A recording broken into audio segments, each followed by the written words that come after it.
بسم اللہ الرحمن الرحیم۔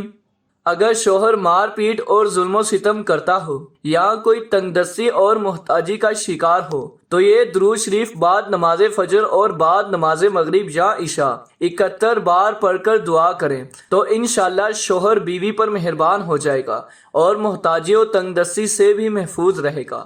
درود شریف۔ اللہم صلی علی سیدنا محمد صاحب الفرقان والفرقان وجامع الورق ومنزلہ من سماء القرآن وعلی آل محمد وسلم۔ درود شریف دوبارہ رپیٹ کرتے ہیں۔ اللہم صلی علی سیدنا محمد صاحب الفرق والفرقان وجامع الورق ومنزلہ من سماء القرآن وعلی آل محمد وسلم۔ جزاک اللہ۔